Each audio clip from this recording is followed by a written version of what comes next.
معزز حاضرین اور مہمانان گرامی، میرا یہ خیال ہے کہ اس بات پر وقت صرف کرنے کی ضرورت نہیں ہے کہ سقوط ڈھاکہ یا سقوط مشرقی پاکستان پوری دنیا کی تاریخ کے اعتبار سے بھی اہم واقعات میں سے ہے۔ خاص طور پر امت مسلمہ کو 20ویں صدی عیسوی کے نصف آخر میں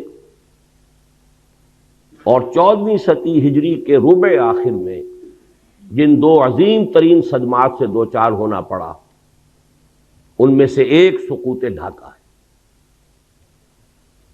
پہلا 1967 کی عرب اسرائیل جنگ، یروشلم پر یہودیوں کا قبضہ، مصر، شام، شرق اردن کی شرمناک شکست، اسرائیل کی عظیم توسیع۔ 1967 میں یہ حادثہ پیش آیا۔ امیین، اس امت کے دو حصے ہیں، امیین یعنی عرب، وآخرین اور دوسرے غیر عرب۔ ایک حصے کے لیے عظیم ترین سانحہ 1967 کی شرمناک شکست، اور آخرین میں جو عظیم ترین مملکت اسلامی قائم ہوئی تھی، اس کے لیے عظیم ترین سانحہ سقوط ڈھاکہ 1971۔ پھر اس میں بھی کوئی شک نہیں کہ جہاں تک پاکستان کی تاریخ کا تعلق ہے، ویسے تو اور بھی حوادث آئے ہیں جن سے ہمیں دوچار ہونا پڑا، لیکن سب سے بڑا حادثہ آج تک بہرحال سقوط مشرقی پاکستان ہے۔ ایسے حوادث کے بارے میں میں چاہتا ہوں کہ پہلے قرآن حکیم کتاب ہدایت، اس سے ہم کچھ بنیادی اصول سمجھ لیں۔ یہ حوادث الٹپ نہیں ہوتے، اس کائنات میں کوئی شے اذن رب کے بغیر نہیں ہے، اور اذن رب اللہ کی حکمت کے ساتھ ہے، سنت اللہ کے تابع۔ پہلی بات یہ، اللہ تعالی ہرگز ظالم نہیں ہے۔ وما انا بظلام للعبید، اتنا بڑا حادثہ، اتنی بڑی تباہی، اتنی شرمناک شکست، بہرحال اللہ کا ظلم نہیں ہے۔ 5 دفعہ قرآن مجید میں اللہ نے فرمایا ہے وَأَنَّ اللَّهَ لَيْسَ بِظَلَّامٍ لِّلْعَبِيدِ، اللہ تعالیٰ اپنے بندوں کے حق میں ہرگز ظالم نہیں۔ دوسری بات یہ کہ یہ حوادث تمام تر انسانوں کے اپنے کرتوتوں کا نتیجہ ہوتے۔ میں نے سورہ شورى کی آیت مبارکہ تلاوت کی ہے، وَمَا أَصَابَكُم مِّن مُّصِيبَةٍ فَبِمَا كَسَبَتْ أَيْدِيكُمْ، جو بھی مصیبت تم پر آئی ہے یا آتی ہے وہ تمہارے اپنے ہاتھوں کے کرتوتوں کے باعث۔ وَيَعْفُو عَن كَثِيرٍ، اور اللہ ابھی بہت سی چیزوں سے تو درگزر فرماتا رہتا ہے۔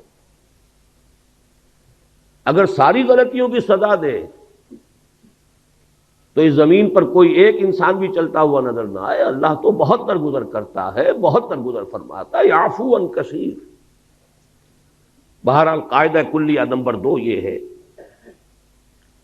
کہ یہ انسانوں کے اپنے کرتوتوں، ان کے اپنے اعمال کا نتیجہ ہے۔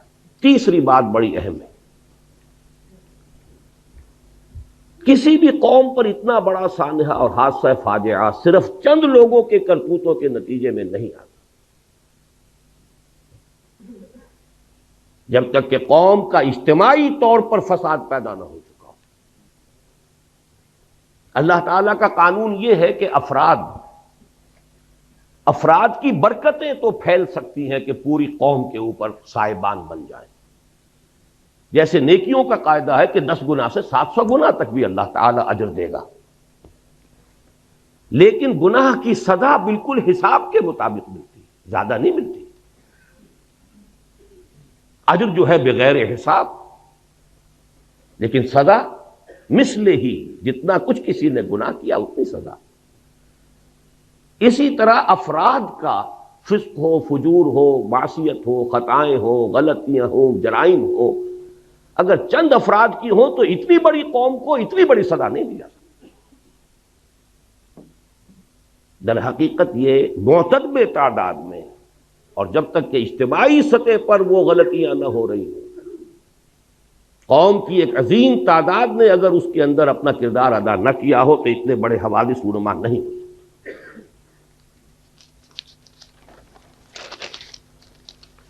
لیکن جب پھر سزا آتی ہے تو چوتھا قانون یہ ہے کہ پھر گیہوں کے ساتھ گھن بھی پستا ہے۔ وَاتَّقُوا فِتْنَةً لَا تُصِيبَنَّ الَّذِينَ ظَلَمُوا مِنْكُمْ خَاصَّةً، ڈرو اس عذاب سے، اس پکڑ سے، اس سزا سے۔ جب اجتماعی فساد ہو گیا تو جو لوگ فساد میں خود ملوث نہیں ہیں وہ بھی مجرم ہیں، انہوں نے روکا کیوں نہیں؟ لہذا پھر جب سزا آتی ہے تو پھر اس میں وہ چاہے وہ گناہ میں اور اس جرم میں شریک نہیں بھی تھے بالفعل، وَاتَّقُوا فِتْنَةً لَا تُصِيبَنَّ الَّذِينَ ظَلَمُوا مِنْكُمْ خَاصَّةً۔ پانچویں بات یہ کہ جہاں تک اس قسم کے حوادث کے آخری سٹیجز کا معاملہ ہے اس میں یقیناً کچھ افراد نمایاں ہو جاتے ہیں۔ والذی تولیٰ کبرہ، وہ شخص کے جس نے سب سے بڑا گناہ کما لیا، وہ بھی ہوں گے، لیکن بہرحال یہ نہ سمجھیے کہ یہ در حقیقت صرف چند افراد کی، چند لوگوں کی سازش کا نتیجہ ہے، اتنی بڑی سزا۔ اسی طریقے سے یہ بات بھی نوٹ کیجئے، اتنا بڑا 93,000 ہمارا کڑیل جوان قیدی بنے۔ سابقہ امت مسلمہ کی تاریخ میں 587 قبل مسیح میں نیبوکڈنضر نے جو تباہی مچائی تھی یروشلم میں، 6 لاکھ کو قتل کیا اور 6 لاکھ کو قیدی بنا کر لے گیا۔ شاید تاریخ انسانی میں اتنی بڑی تعداد میں لوگوں کو قیدی بنا کر اور ایک ملک سے دوسرے ملک میں نہیں لے جایا گیا ہوگا۔ 6 لاکھ کو بھیڑوں بکریوں کی طریقے سے ہانکتا ہوا لے گیا ہے بیبیلونیا، عراق۔ لیکن میں نے ہمیشہ تجزیہ کیا ہے 6 لاکھ میں 93,000 یا 1 لاکھ جوان نہیں ہوگا، اس میں بوڑھے بھی تھے، بچے بھی تھے، عورتیں بھی تھیں۔ ہمارا 93,000 کڑیل جوان گیا ہے، سپاہی سے لے کے جرنیل تک گیا۔ اتنی بڑی شکست، اور یہ بھی نوٹ کیجئے یہ کوئی فوری بات نہیں ہوا کرتی، بات طویل ہوتا ہے۔ اللہ تعالیٰ مہلتیں دیتا ہے، اللہ تعالیٰ موقع دیتا ہے۔ یہ تو جب تک کہ پے بپے لگاتار جو غلطیاں نہ ہو رہی ہوں اور جرائم نہ کیے جا رہے ہیں اس وقت تک اتنی بڑی سزا نہیں ملتی۔ اللہ تعالیٰ کے عدل سے، اللہ کے فضل و کرم سے، اللہ کے رحم سے، اللہ کی شان غفاری سے یہ بالکل بڑی ہے۔ جو حوادث اس وقت پیش آئے ہیں جن کو کہ ہماری طب کی اصطلاح میں، میڈیکل ٹرمینالوجی میں ایکسائٹنگ کازز کہا جاتا ہے، اس کا کوئی تذکرہ آپ جنرل اسادی صاحب سے سن چکے۔ حمود الرحمان کمیشن جو کہ جس کی رپورٹ منظر عام پر نہیں آئی، اس میں بھی اسی قسم کے حالات ہی سے ظاہر بات ہے کہ گفتگو ہو سکتی ہے۔ میں نے جو قرآن مجید کے ان موضوعات سے متعلق اللہ تعالیٰ کی جو سنتیں ہیں، لن تجد لسنت اللہ تبدیلا، جو آپ کے سامنے رکھی ہیں، ان کے پیش نظر میں ذرا ایک طویل اور گہرا تجزیہ آپ کے سامنے رکھنا چاہتا ہوں۔ یہ ہماری قومی غلطیاں ہیں، ہماری اجتماعی غلطیاں۔ بڑی پیاری بات کہی ہے جنرل صاحب نے کہ ہمیں یہ اب بھی ہمارے صحافی دھوکہ دیتے ہیں کہ وہاں تو محبت ہی کے زمزمے بہ رہے ہیں، وہاں جو نفرت پیدا ہو چکی تھی، اتنا عظیم انقلاب جو آ چکا تھا، اس کی صحیح خبر یہاں دی نہیں گئی۔ گئے اور جا کر چند دعوتیں کھائیں اور چند لوگوں سے ملے اور محبت کے زمزمے یہاں کے سنا دیے، اللہ نہ خیر صلی اللہ۔ نفرت کی یہ انتہا، رونگٹے کانپ اٹھ کھڑے ہو رہے ہیں، آدمی کا دل لرز جاتا ہے۔ اور اتنا بڑا انقلاب، سن 46 میں 95% سیٹیں مسلم لیگ لے رہی ہے، اور کل 8 برس، سن 54 کے الیکشن میں 300 میں سے 10 سیٹیں، 290 گئی۔ کچھ تو ہوا ہے۔ کوئی قیامت تو بپا ہوئی ہے. یہ انقلاب عظیم کہاں سے آ گیا؟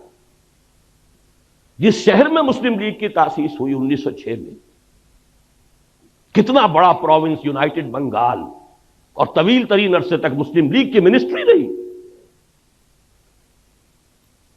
وہاں کے عوام کیوں آخر اس درجے آ گئے کہ اٹھا لو پاندان اپنا، میں باز آیا محبت سے؟ کوئی کرتوت ہمارے ہیں نا، کوئی جرائم ہمارے ہیں.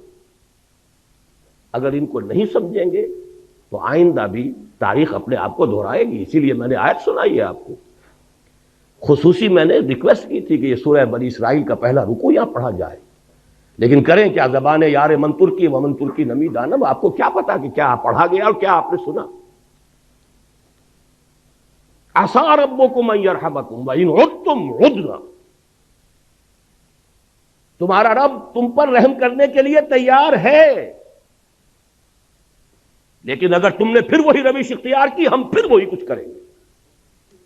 یہ قانون ہے اللہ کا. عسیٰ ربکم ان یرحمکم. اپنے لچھن درست کرو، اپنے اعمال صحیح کرو تو ہم رحم کریں گے. عسیٰ ربکم ان یرحمکم وان عدتم عدنا. پھر اعادہ کرو گے، پھر وہی کچھ کرو گے، ہم بھی وہی کچھ کریں گے جو ہم نے پہلے کیا. وہی سزائیں ملیں گی، اس سے بڑے پیمانے پر ملیں گی. اور یہ تو دنیا کی سزا ہے. وَجَعَلْنَا جَهَنَّمَ لِلْكَافِرِينَ حَصِيرًا. ابھی تو آخرت میں جہنم ہم نے تیار کی ہوئی ایسے ناہنجاروں کے لیے. بہرحال اب ذرا حوصلہ کیجئے کچھ غلطیوں کے اوپر گفتگو کو سننے کے لیے. اس میں ہماری قیادت عظمیٰ پر بھی تنقید آئے گی. ہماری قیادت عظمیٰ کوئی معصومین پر مشتمل نہیں تھی، اور آج جبکہ 50 برس ہونے کو آ رہے ہیں، اب ہمیں اتنا بالغ ہونا چاہیے کہ ہم ان کی خطاؤں پر بھی نگاہ ڈال سکیں، سمجھ سکیں. معصومیت خاصہ نبوت ہے، نبوت ختم، معصومیت ختم. حادثہ مشرقی پاکستان کا سب سے پہلا سبب، اس کی غلطی کی بنیاد 1946 میں ڈالی گئی، جب 1940 کے ریزولوشن میں ترمیم کر کے اسٹیٹس کی بجائے اسٹیٹ، ایک ملک مشرقی اور مغربی پاکستان بنانے کا فیصلہ ہوا. کسی حساب سے یہ ایک ملک ہے نہیں. 1000 میل کا فاصلہ دو ملکوں کے درمیان. درمیان میں سمندر ہوتا کوئی حرج نہیں. انڈونیشیا کے جزیرے ہیں، سمندر ہے بیچ میں. ہاسٹائل ٹیریٹری، اور ہاسٹائل سی ہاسٹائل، پیدائشی دشمن وہ درمیان میں. لیکن ہے کیا اصل مسئلہ؟ کیا اتنی بڑی خطا کیسے ہوگی؟ اصل بات سمجھیے، مسلم لیگ کبھی بھی کوئی منظم جماعت نہیں تھی، یہ صرف ایک تحریک تھی. اور تحریک میں جذبات کا غلبہ ہوتا ہے، ہوش پر جوش غالب ہوتا ہے. عوامی تحریک کے لیے دو چیزیں چاہیے. کوئی عوامی احساس، وہ احساس تھا مسلمانان ہند میں کہ ہندو ہمارے ساتھ انصاف نہیں کرے گا، ایکسپلائٹ کرے گا، دبائے گا، انتقام لے گا 800 برس یا 1000 برس کی غلامی کا. کوئی زبردست لیڈر جو اس احساس کو سامنے لائے، اجاگر کرے، تحریک چل جاتی. قائد اعظم یقیناً بہت بڑے لیڈر تھے، اس میں کوئی شک نہیں. سن 37 کے بعد سے چارج لیا ہے، اسے تحریک بنا دیا. اس سے پہلے وہ سروں کی اور نوابوں کی اور جاگیرداروں کی صرف ایک بیٹھک کہہ لیجئے، اس سے زیادہ اس کی حقیقت نہیں تھی. لیکن یہ جب کلائمیکس ہوا ہے اس مسلم لیگ تحریک کا اور پدیری کے پاکستان کا، جذبات کی رو میں بہ کر، اور جذبات بھی بنگالی مسلمان کی. ایک فضل الحق ہے کہ جنہوں نے مجبور کیا قائد اعظم کو اس قرارداد میں ترمیم کر کے ان کو دونوں کو ایک ملک بنانے کے. اس زمانے میں مجھے یاد آ رہا ہے قائد اعظم کا ایک جملہ: The British press has talked about some geographical difficulties in the way of Pakistan. May I ask them, by what rule of geography are they here? برطانوی پریس نے پاکستان کی اسکیم کے بارے میں کچھ جغرافیائی مشکلات کا تذکرہ کیا ہے. کیا میں ان سے پوچھ سکتا ہوں کہ جغرافیہ کے کس اصول کے تحت وہ ہندوستان میں ہے؟ جملہ بڑا پیارا ہے، جواب بڑا مسکت ہے، لیکن بہرحال اس سے حقائق تو نہیں بدل جاتے. اگر یہ دو ملک بنتے، نوٹ کر لیجئے، ان دونوں کی ضرورت ہوتی کہ ایک دوسرے سے تعاون کریں. ہندو کا ذہن، ہندو کی ذہنیت بدلنے والی نہیں تھی. دونوں کو ہندو یا یوں کہیے بھارت کہیے، بھارت کے دست برد سے اپنے آپ کو بچانے کے لیے دوسرے کے تعاون کی ضرورت ہوتی. اگر علیحدہ علیحدہ ہوتے تعاون ہوتا، یکجا ہو گئے تو شکایتیں سامنے آئیں. اور فرض کیجئے تعاون آگے بڑھتا، کانفیڈریشن بن سکتی تھی. اور کانفیڈریشن ایسی شے ہے کہ جس کو جس وقت چاہیں آپ ختم بھی کر سکتے ہیں. آپ کو یاد ہوگا شاید مرحوم یونائٹڈ عرب ریپبلک مصر اور شام کا کانفیڈریشن ہوا تھا نا. کتنی آسانی سے ہوا، کتنی آسانی سے کھل گیا وہ. بہرحال میرے نزدیک پہلی غلطی جو ہوئی ہے ہم سے وہ یہ ہے کہ ہم نے جغرافیے کی اس درجے نفی کی، جغرافیائی حقائق کو بالکل نظر انداز کیا. دوسری غلطی، اور یہ ہے اصل، میں یہ مانتا ہوں انسانی جذبہ جغرافیے کو شکست دے دیتا، اور دیا اس نے. آخر جب یہ دونوں خطے ایک ملک بنے تو شکست دی کہ نہیں دی؟ انسان اشرف المخلوقات ہے، اس میں بڑی قوتیں اللہ نے رکھی ہیں، اس کے لیے پوری کائنات مسخر کی ہے، اس کے سامنے سارے فرشتوں کو جھکا دیا گیا تھا. انسانی جذبہ بہت بڑی شے، لیکن وہ جذبہ تھا اسلام کے حوالے سے، نعرہ تھا اسلام، پاکستان کا مطلب کیا؟ لا الہ الا اللہ. اس جذبے کی ہم نے قیام پاکستان کے فوراً بعد نفی کر دی، اس کا گلا گھونٹ دیا. اے باد صبا ہی ہما آوردہ تست. ہونا یہ چاہیے تھا کہ فوری اعلان ہوتا کہ یہاں پر یہ اسلامی ریاست ہوگی، یہاں نظام خلافت ہوگا. اور اس سے بھی آگے بڑھ کر یہ تو پین اسلامزم کی طرف پہلا قدم ہے. آپ کو یاد ہوگا گاندھی نے بڑے ممیاتے ہوئے ایک دفعہ قائد اعظم سے بات کی تھی، آپ کے پاکستان کا مطلب پین اسلام تو نہیں؟ کانپتا تھا ہندو پین اسلام کے تصور سے کہ یہ تو پہلا قدم ہے، عالم اسلام کہاں سے کہاں جائے گا. یہ ہم نے دونوں کی نفی کر دی. چاہے مسلم لیگ کی قیادت، دیکھیے نیتوں کا حال اللہ جانتا ہے، ہم نہیں جانتے. ہو سکتا ہے کہ مسلم لیگ کی قیادت اپنے ذہن میں، اپنے دل میں خالص اسلامی نظریات رکھتی ہو، اور یہ صرف مصلحت وقت کا تقاضا سمجھاؤ کہ اس وقت پوری دنیا میں پوری دنیا کو دشمن نہ بنا دیا جائے. بہرحال ہم نے چاہے مصلحتاً کیا ہے، چاہے یہ کہ ہمارا نظریہ ہی یہ تھا، واللہ عالم، کیا یہ ہے کہ ہم نے دنیا کے سامنے پاکستان کو انٹروڈیوس کرایا ہے ایک سیکولر جدید مغربی ریاست کی حیثیت.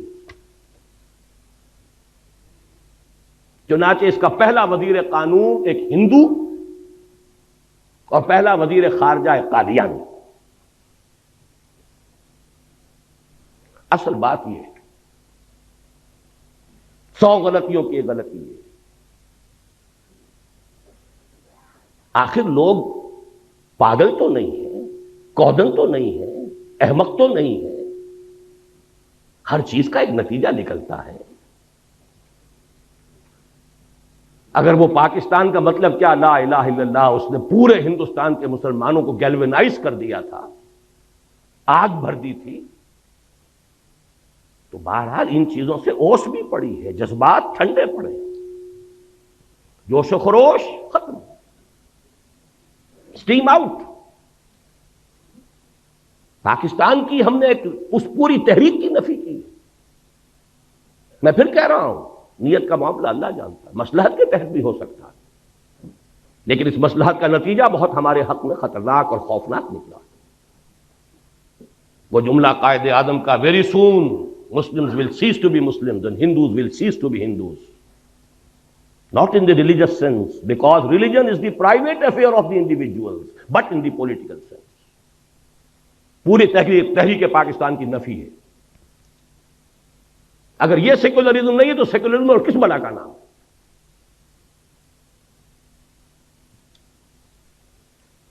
12 مارچ سن 1949 کو جا کر قرارداد مقاصد بڑے رد و قدا، بڑے ہی لیت و لال اور بڑے ہی بادل داخواستہ منظور ہوئی. لیکن اس سے پہلے بہت سی اوس پڑ چکی تھی، جذبات ٹھنڈے پڑ چکے تھے. جس طور سے پاس ہوئی ہے وہ بھی لوگوں کو معلوم تھا کہ یہ انکہنی کہی گئی ہے. یہ پتہ نہیں معلوم ہے آپ کو کہ نہیں، ہندوؤں میں یو پی کے کچھ علاقوں میں جہاں مسلم تہذیب کا غلبہ تھا، وہاں ہندوؤں میں ایک رواج تھا کہ جب کسی کی جان نہیں نکل رہی ہوتی تھی، نزع کا عالم بہت طول کھینچ جاتا تھا، تو وہ کہتے تھے کہہ دے بھائی انکہنی کہہ دے تاکہ تیری جان نکل جائے. تو وہ لا الہ الا اللہ کہہ دیتا تھا، جان نکل جاتی تھی. یہ انکہنی تھی.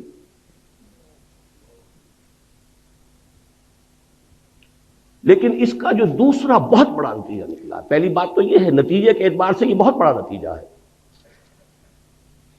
لیکن دوسرا کانسٹیٹیوشنل جو ہمارا مسئلہ ہے اس کے اعتبار سے جو عظیم نتیجہ اس کا برآمد ہوا، ویسٹرن ڈیموکریٹک نارمز، پرنسپلز، اصول کیا ہے؟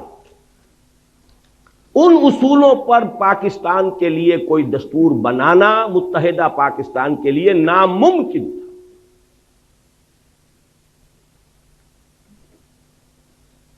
کیونکہ اس کا اصول ہے ون مین ون ووٹ. یہ تو اس کا وہ اصول ہے جس کو کسی شکل میں آپ کنٹروین نہیں کر سکتے. کس کو ڈس انفرنچائز کریں گے، کس کا حق جو ہے قسم کریں گے. اور حال یہاں یہ تھا کہ فار آل پریکٹیکل پرپزز مغربی پاکستان گویا کہ اصل پاکستان. رقبہ دیکھیے، ترقی کے امکانات دیکھیے،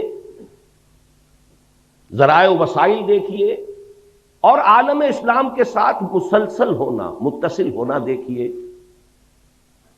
تو اصل پاکستان، پرائمری پاکستان یہ بنتا ہے. مشرقی پاکستان تو ایک جزیرہ تھا، ادھر برما ہے، ادھر بھارت ہے. رقبہ محدود، آبادی بے انتہا، لیکن آبادی وہاں زیادہ یہاں کم.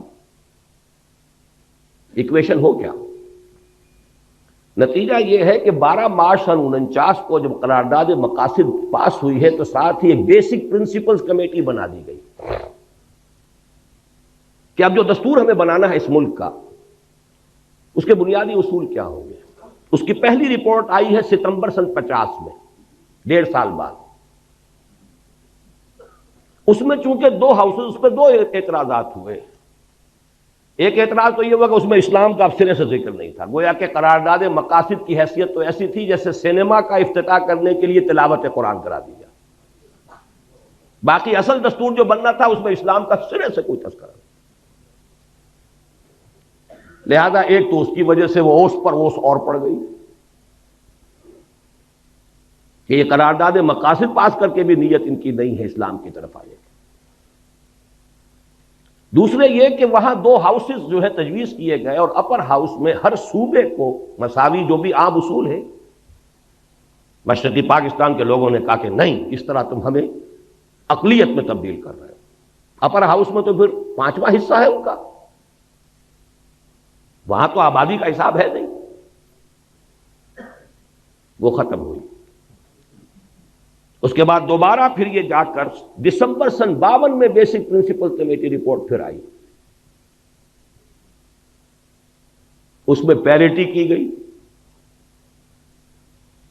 دونوں ہاؤسز کے اندر مشرقی پاکستان، مغربی پاکستان کے ممبر برابر ہوں گے، اور مغربی پاکستان میں پھر پروپورشنل تمام صوبوں میں آبادی کے پروپورشنل تقسیم ہو جائے گی. مشرقی پاکستان کے لوگوں نے پھر کہا کہ ہماری حق تلفی ہے۔ اب اگر آپ چلنا چاہتے ہیں ویسٹرن ڈیموکریسی پر، یہ جو توق پڑ گیا ہمارے گلے میں ویسٹرن ڈیموکریسی کا، ایک طرف تو سارا جذبہ ختم، دین کی بات ختم، پوری تحریک کا سغرا کبرا ختم، اور دوسری طرف یہ توق جو ہے یہ جس کی وجہ سے کوئی دستور بن ہی نہیں سکتا۔ اور سب سے بڑا مسئلہ یہ تھا کہ اگر ون مین ون ووٹ ہو تو ترازو ہاتھ میں جاتی ہے ہندو کے، 1 کروڑ جو ہندو وہاں تھا، جو زیادہ بیدار، زیادہ منظم، زیادہ سرمایہ دار، زیادہ تعلیم یافتہ، وہ تو اسلامیات پڑھاتے تھے، اسکولوں اور کالجوں میں اسلامیات پڑھانے والے ہندو ٹیچر تھے، جیسے آج امریکہ میں اسلامیات پڑھانے والے بڑی یونیورسٹیوں میں یہودی ہیں، وہ میکگل ہو یا کوئی ہو، جا کر یہودیوں سے پڑھ کر آتے ہیں۔ ڈاکٹر فضل الرحمان صاحب بھی یہودیوں سے پڑھ کر آئے تھے۔ اسی طرح وہاں ہندو تھے، بیدار زیادہ، منظم زیادہ، تعلیم یافتہ زیادہ، سرمایہ دار زیادہ۔ تو گویا کہ اگر ون مین ون ووٹ ہو تو ساری ترازو اس کے ہاتھ میں، کاسٹنگ ووٹ اس کا ہے، ویٹو اس کا کہیے۔ یہ وجہ ہے کہ اس ملک کا کوئی دستور نہیں بن سکا۔ 26 برس گزرے ہیں کہ اس ملک کا کوئی دستور نہیں بنا۔ یہ خلا آخر نتیجے پیدا کرتا ہے کہ نہیں کرتا؟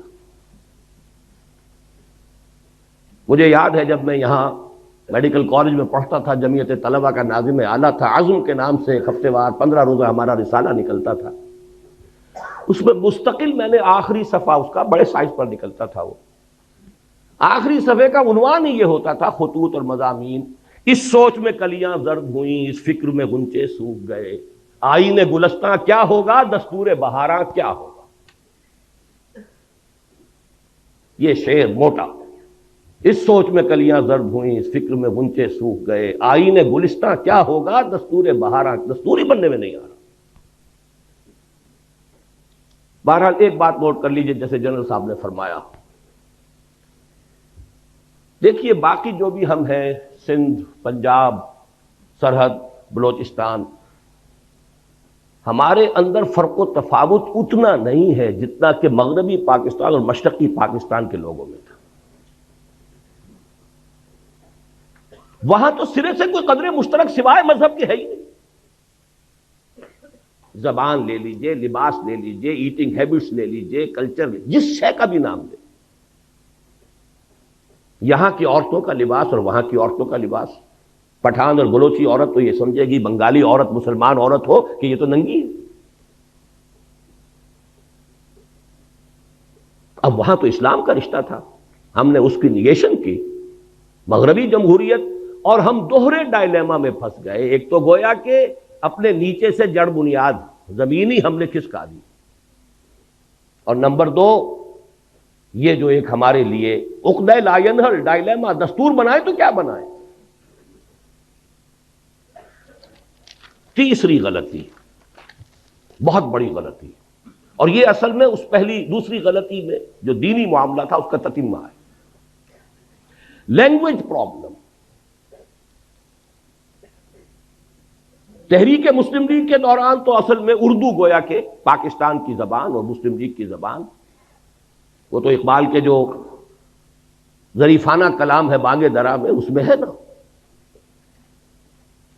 اے شیخ و برہمن سنتے ہو کیا اہل بصیرت کہتے ہیں، گردوں نے کتنی بلندی سے ان قوموں کو دو پٹکا ہے، یا باہم پیار کے جلسے تھے دستور و محبت قائم تھا، یا بحث میں اردو ہندی ہے، یا قربانی یا جھٹکا ہے۔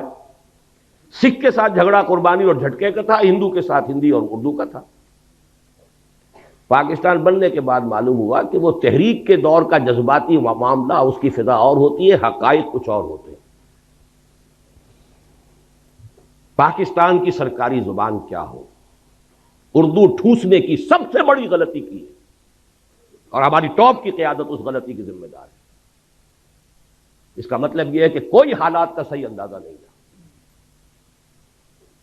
یہی وجہ ہے قائد اعظم کی عین زندگی کے اندر مشرقی پاکستان میں فساد ہوا ہے، بغاوت ہوئی ہے، قائد اعظم کو شدید علیل ہونے کے باوجود جانا پڑا ہے، لیکن اس سے بھی کوئی نتیجہ نہیں نکلا۔ بنگلہ بھاشا اردو کو امپوز کرنے کا رد عمل، اور اس پاکستان میں بھی سندھی زبان کسی صورت میں اردو کی سپریمیسی گوارا کرنے کو تیار نہیں۔ اچھی طرح سمجھ لیجئے، حقائق سے کبھی بھی آنکھیں چرانا نہیں چاہیے، حقائق کو دیکھنا چاہیے۔ پشتو مان لے گی، بلوچی مان لے گی، پنجابی مانے ہوئی ہے، بلکہ پنجاب کی زبان ہی اردو ہے، یہاں کے کلچر لوگوں کی زبان ہے ہی اردو، لیکن یہ کہ سندھی کبھی تیار نہیں ہے۔ ان کا دعویٰ بھی ہے، بہت قوی ہے، ہماری زبان قدیم ہے، یہ کل کی چھوکری ہے، 300-400 برس سے زیادہ اس کی تاریخ نہیں اردو کی۔ سب سے پہلی تفسیر قرآن مجید کی جو غیر عربی زبان میں لکھی گئی وہ سندھی میں لکھی گئی۔ بہرحال تھے اس ملک کے کچھ ویل وشرز، سر آغا خان نے کہا تھا، اور زاہد حسین مرحوم the first governor of the state bank of Pakistan, کہ عربی زبان کا اعلان کرو، اور زیادہ سے زیادہ عربی کی تعلیم کمپلسری کر دی جاتی تو میکسیمم 20 برس میں اگر انگریزی یہاں اتنی ہم نے سیکھ لی کہ انگریزوں کو پڑھا دیں تو کیا عربی نہیں سیکھ سکتے تھے؟ وہ تو بالکل الٹی زبان، وہ بائیں طرف سے لکھنے والی لیفٹسٹ زبان، ہماری زبان رائٹسٹ زبان، ہماری الف با تا عربی کی، فارسی کی، سب کی ایک، اردو کی بھی وہی ہے، پنجابی بھی اسی میں لکھی جائے وہی الفابیٹس ہے۔ ہمارے لیے عربی سیکھنا کیا مشکل، ہمارے دین کی زبان، قرآن کی زبان، رسول کی زبان صلی اللہ علیہ وسلم۔ لیکن یہ کہ وہ دین کا، اول تو چونکہ اس کا رشتہ بھی دین سے جڑتا تھا اور دین ہی سے تو فرار ہو رہا تھا، دین کو تو صرف انفرادی معاملہ بنانا پیش نظر تھا، دین کو اجتماعی معاملہ بنانا پیش نظر تھا ہی نہیں، تو عربی زبان کیسے مان لیں؟ میں نے دیکھا ہے، جب میں نے چند سال پہلے اندرون سندھ کا دورہ کیا، مجھے کتاب ایک دی گئی تھی جو اسی زمانے میں سندھی ایک اسکالر کی شائع کردہ تھی کہ عربی کو بناؤ، عربی کو ہم لینے کے لیے تیار ہیں۔ بہرحال عربی ہوتی تو پنجابی بھی پڑھتا، اردو والا بھی پڑھتا، سندھی بھی پڑھتا، سب کو نئی زبان سیکھنی پڑتی نا۔ یہ تو نہیں تھا کہ اردو سپیکنگ جو ہے اسے تو گویا کہ بہت ہی ایک ترجیح حاصل ہو گئی، اس کی مادری زبان میں پڑھایا جا رہا ہے، وہ تو آگے جائے گا ہی، اس کے نمبر زیادہ آئیں گے ہی، اس کی ڈویژن بہتر ہوگی، اس لیے سندھی اڑ گیا، یہ ہینڈی کیپ رہ جائے گا میرا بچہ، اور سب سے پہلے بنگالی کھڑا ہو گیا۔ آپ کے شاید معلوم نہ ہو، ڈھاکہ یونیورسٹی میں مولانا سید سلیمان ندوی رحمۃ اللہ علیہ کے ساتھ انتہائی توہین آمیز سلوک کیا گیا۔ انہوں نے صرف ایک بات کہہ دی تھی، وہاں علمی انداز میں، اسکالر تھے، ہسٹورین تھے، کہ 200 سال قبل، اب یہ جمع کر لیجئے مزید 50 سال جو بیت گئے تو 250 سال اب کے حساب سے ہوں گے، 200 سال قبل بنگلہ زبان بھی اسی الف باتا میں لکھی جاتی تھی، اسکرپٹ یہی تھا۔ یہ تو بعد میں جب اس کو اسکرپٹ بدل دیا گیا ہے تو یہ زبان علیحدہ ہو گئی، ہم پڑھ ہی نہیں سکتے اسے، ورنہ بنگلہ بھاشا بھی الف باتا کے حوالے سے لکھی جائے تو اس کا بھی 75% ہمارے لیے قابل فہم ہے، وہ اجنبیت رہے نا، وہ دوری رہے نا، لیکن انہیں مجبور کیا گیا اپنے الفاظ واپس لو تب نکلنے دیا گیا، تحریری۔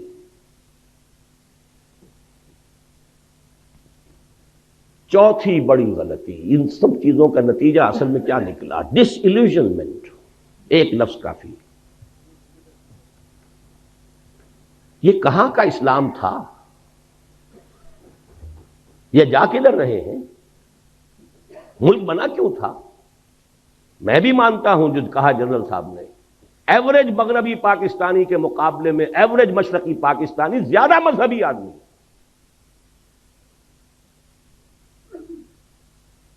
جو آپ کے ہاں تبلیغی جماعت کا یہاں اجتماع اگر ہوتا ہے میکسیمم 8 لاکھ، وہاں 25 لاکھ کا ہوتا ہے۔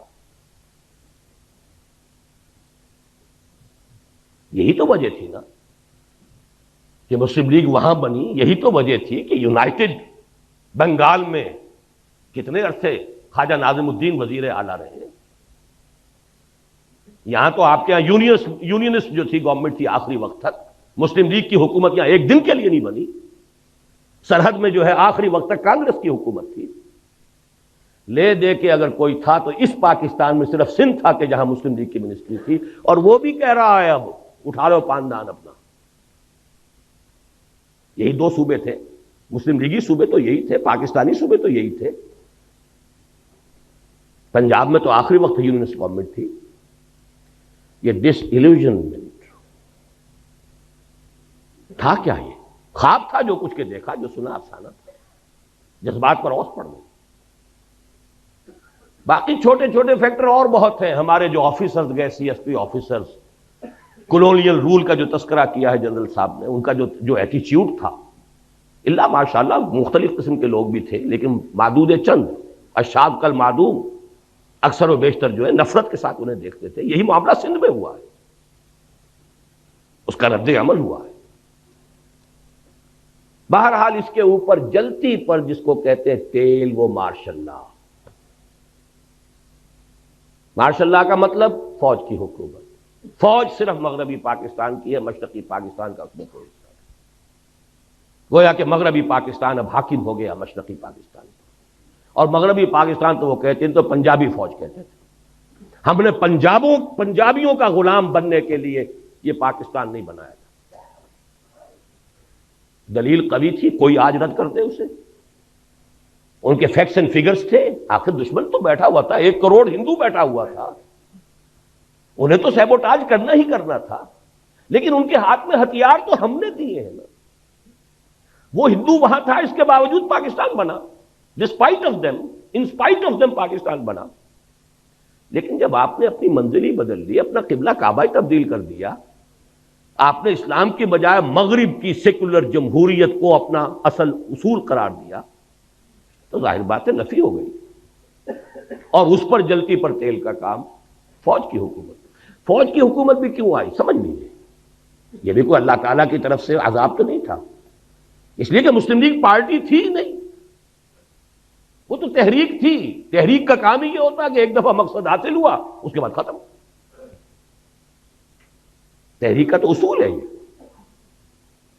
کانگریس پارٹی تھی، آج تک اس کی حکومت چل رہی ہے. وہاں کوئی تھوڑا سا عرصہ آ گیا جنتا دل اور یہ اور وہ، کانگریس ہے.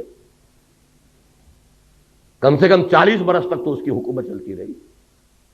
پارٹی تھی، کادرز تھے، ڈسپلن تھا، کانسٹیٹیوشن تھا. مسلم لیگ تحریک تھی صرف. اور یہ اس میں کوئی بات نہیں ہے، اس لیے کہ حالات کا کچھ تقاضا ایسا تھا. صورتحال جو ہے وہ اتنی فرصت تھی نہیں کہ اس کی ایک تنظیم کا استحکام کا معاملہ کیا جا سکتا. لیکن دی فیکٹ ریمینز، حقیقت کو تو بہرحال ماننا پڑے گا کہ مسلم لیگ ایک پارٹی تھی نہیں. قائد اعظم کہتے تھے میری جیب میں کھوٹے سکے، سیدھی سیدھی بات. اب اس سے بڑی گواہی اور کس کی درکار ہے؟ لہذا پاکستان بنا اور مسلم لیگ تحلیل. تھوڑا عرصہ سول بیوروکریسی نے عیش کیا، اس کے بعد آرمی نے سنبھال لیا سیدھا سیدھا.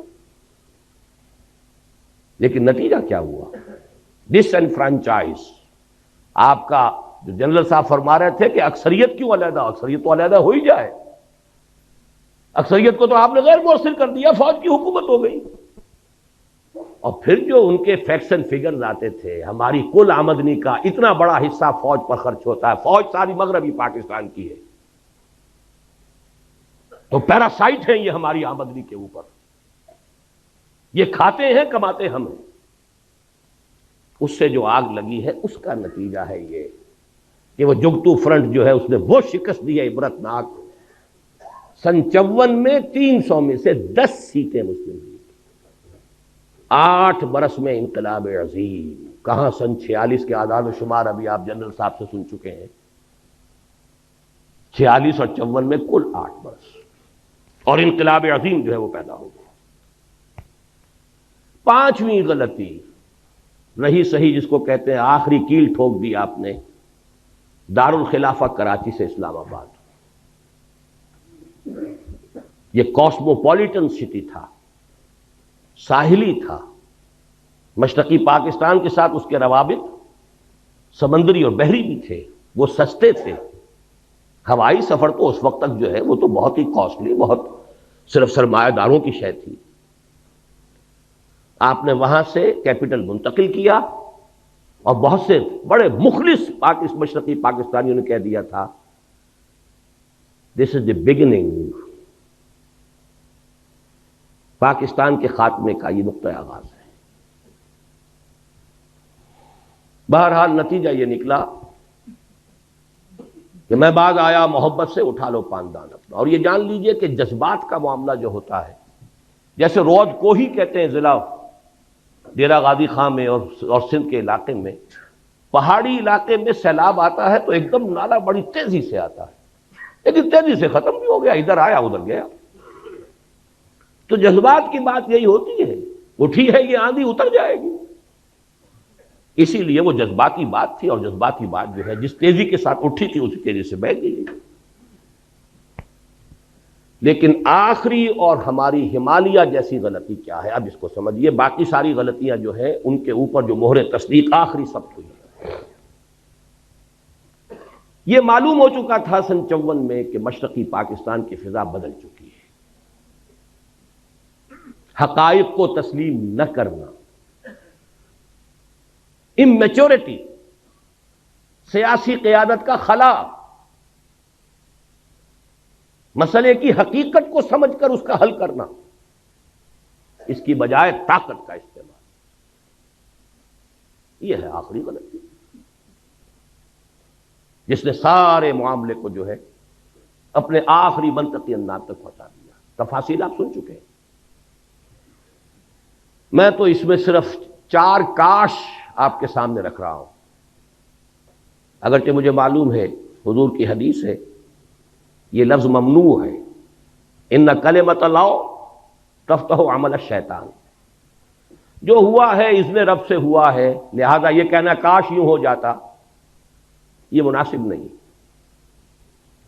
لیکن یہ کہ انسان ہے، اس کی طبیعت ہے، اس کی سوچ کا انداز ہے، اپنے خیالات کی تعبیر کا ایک انداز ہے.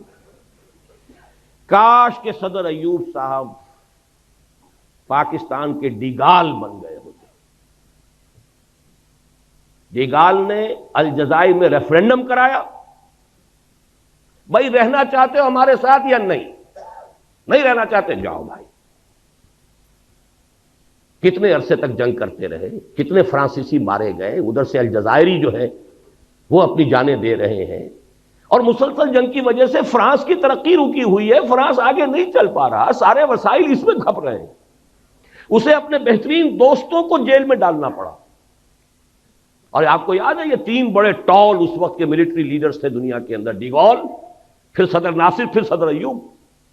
قداور ہونے میں کم نہیں تھا ڈی گال سے یا اور صدر ناصر سے، لیکن فہم اور سمجھ. کاش کے ڈیگال والا معاملہ کرتا.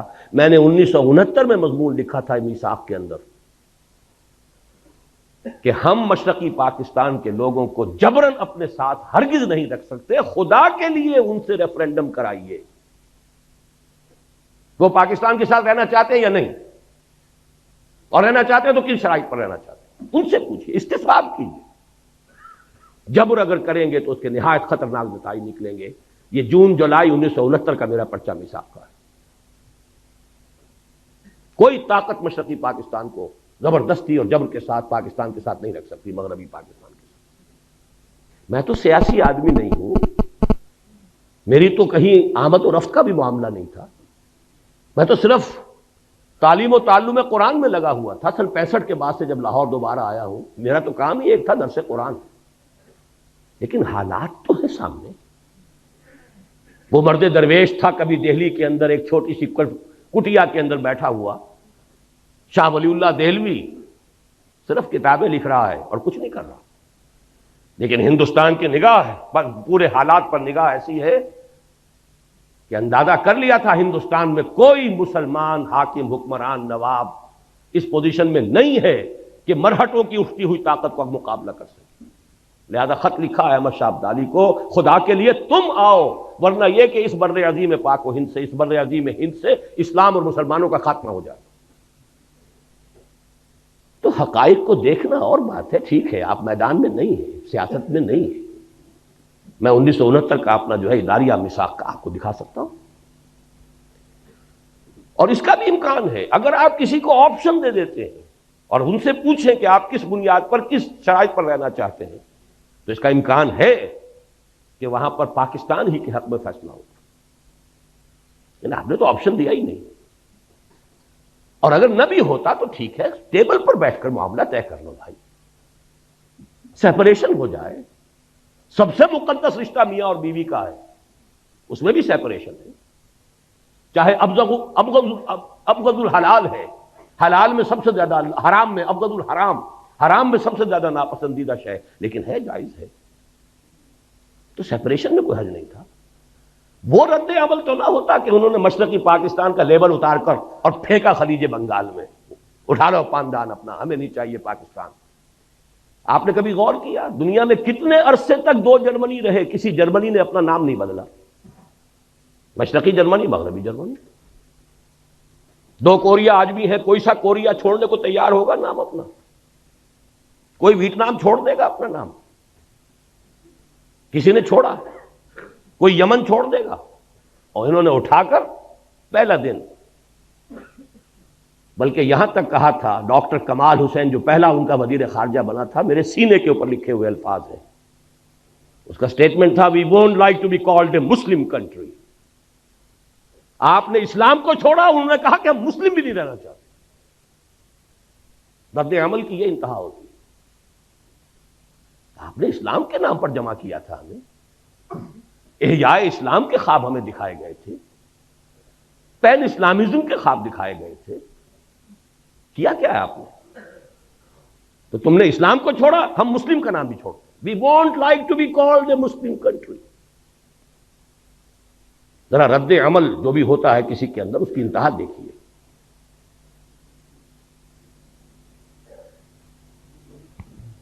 دوسرا کاش کیا ہے؟ کاش کہ نام نہاد ہمارے ہاں کے جمہوریت نواز، مغربی جمہوریت کے، اور وہ صرف دولتانہ کے قبیل کے لوگ نہیں، تمام مذہبی جماعتیں بھی، انہوں نے اسی مغربی جمہوریت کے نام پر مجبور کر کے ایوب خان سے اگرتلہ کیس ختم کروایا. کاش کہ وہ یہ حرکت نہ کرتے. کاش ہی کہہ سکتا ہوں، اور کیا کہہ سکتا ہوں. کیا امامان سیاست، کیا کلیسا کے شیوخ، سب کو دیوانہ بنا سکتی ہے میری ایک ہو. یہ ابلیس کا چکر کہ ہم نے خود شاہی کو پہنایا ہے جمہوری لباس، جب ذرا آدم ہوا ہے خود شناس و خود نگر. اور اس شیطان اور ابلیس کی ہو میں ہماری سب مذہبی جماعتیں جمہوریت جمہوریت جمہوریت، اور اس جمہوریت کا اتنا شور. اگرتلہ سازش کیس ختم، مجیب ہیرو بن کر نکلا. کاش کہ ایسا نہ ہوا. کاش. تیسرا، کاش حالات جتنے بھی بگڑے تھے، جتنی بھی خرابی تھی، جو بھی صورت ہوئی ہے، بھٹو کا اس میں رول، مجیب کا رول، یہ شخصیتیں پھر کاؤنٹ کرتی ہیں، اس میں کوئی شک نہیں. وہ تو یہ ہے کہ حمود الرحمان کمیشن، اس کی رپورٹ سامنے آئے تو پتہ چلے کس کا کیا رول ہے. کاش، میں صرف کہہ رہا ہوں، یحییٰ خان نے جب معاملہ کیا تھا، الیکشن کا اعلان کیا ہے، کاش کہ وہ مغربی پاکستان کا 1 یونٹ ختم نہ کرتا.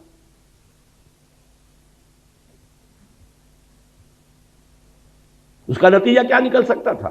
پازیٹو. اگر یہ ایک ہوتا یونٹ اور وہ بھی ایک یونٹ، تو اگر 6 نکات پر بھی معاملہ طے ہو جاتا مجیب الرحمان سے، تو قطن گھاٹے کا سودا نہیں تھا، گویا کہ کانفیڈریشن ہو جاتی. لیکن وہ 6 نکات جب یہاں کے پروونسز کے اوپر آپ ڈالتے تو اس کا مطلب ہے یہاں 4 ریاستیں وجود میں آتی. ڈائلیما یہ بنتا جب یہ بھی 4 صوبے، ایک صوبہ، وہ 6 نکات پر ہر صوبے کا معاملہ کریں گے تو 4 ریاستیں یہاں وجود میں آ گئی، ورنہ 2 ریاستیں رہ گئی ہوتی. اب جیسا کہ میں نے عرض کیا ہے کہ یہ سب کاش ہے، لیکن جب ہم نے کسی معاملے کے اندر بھی کہیں بھی سمجھداری کا ثبوت نہیں دیا، غلطی پر غلطی ہے، تو پھر شامت اعمال ما صورت نادر گرفت. اب وہ صورت نادر میں بھٹو کو شمار کر لیں، مجیب کو شمار کر لیں، ہے ہماری شامت اعمال. یہ بونے سے لوگ، یہ کردار جو ہوتے ہیں بہت اہم نظر آتے ہیں، ان کی حقیقت وہ نہیں ہوتی اصل معاملات کے اندر. اصل معاملات تو چلے آ رہے ہیں کہاں سے کہاں تک. عباد سبا ہی ہم آوردہ تست. لیکن یہ ساری باتیں جو میں نے عرض کی ہیں، یہ بھی کچھ عقلی، منطقی، سیاسی، دستوری 100 باتوں کی ایک بات اگر میں آپ سے عرض کروں، قرآن کی تشخیص کیا ہے؟ کیا ہوا ہمارے ساتھ؟ قرآن مجید کی تشخیص یہ ہے، پس پردہ جو حقیقی سبب ہے، اللہ سے بدعہدی کی سزا ہے جو ملی ہے، اور اس کا دوسرا کوڑا اس سے شدید تر پڑے گا، لا محالہ پڑے گا، لازماً پڑے گا، اگر ہم نے رجوع نہ کیا اور توبہ نہ کی۔ سورہ توبہ کی 3 آیتیں 75، 76، 77 ایک قانون ہے اللہ کا۔ منافقین کے بارے میں فرمایا وَمِنْهُمْ مَنْ عَاهَدَ اللَّهُ، ان میں سے کچھ لوگ وہ بھی ہیں جنہوں نے اللہ سے ایک عہد کیا، لَئِنْ آتَانَا مِنْ فَضْلِهِ، اگر اللہ ہمیں اپنے فضل سے نواز دے گا، غنی کر دے گا، دولت مند بنا دے گا، لَنَصَّدَّقَنَّ وَلَنَكُونَنَّ مِنَ الصَّالِحِينَ، خوب صدقہ خیرات کریں گے، صالح بن جائیں گے، نیک بن جائیں گے۔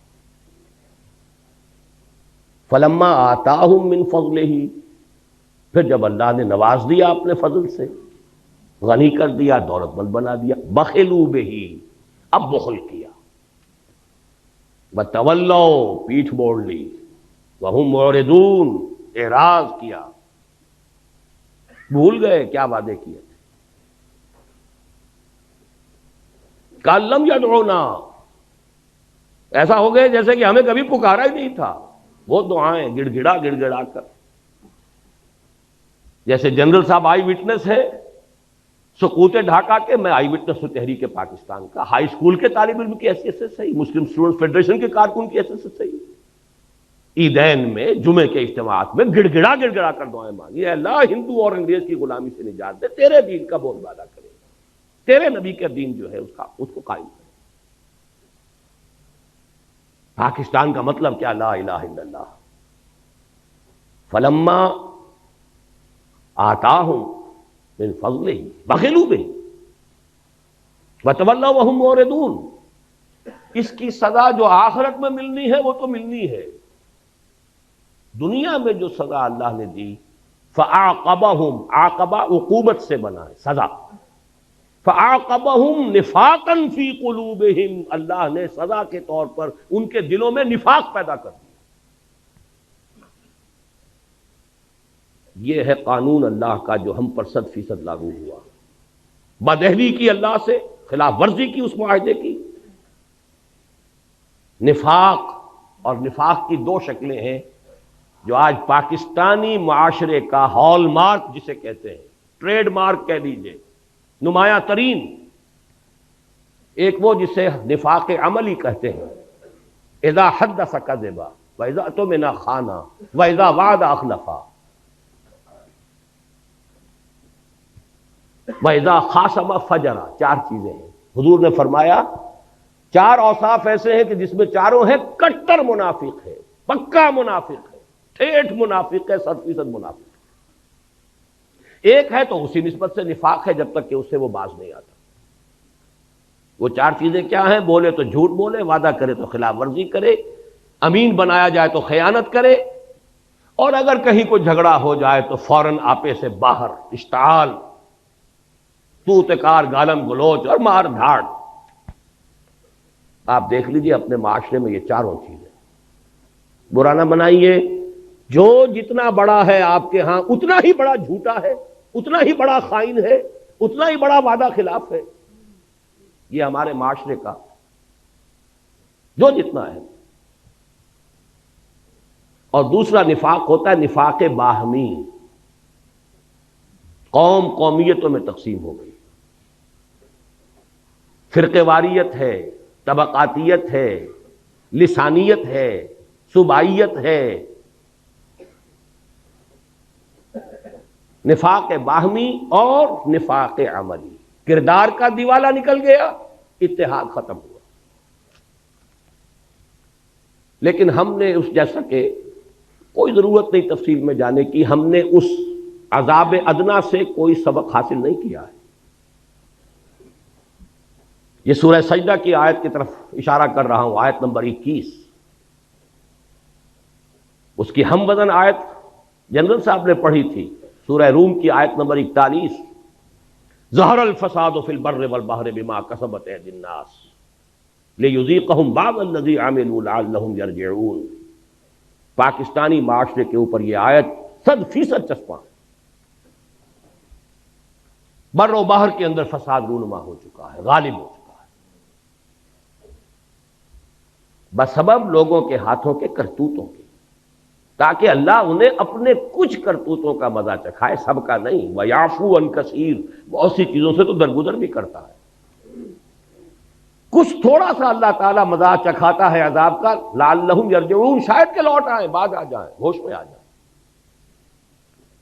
یہی مضمون سورہ سجدہ میں آیا۔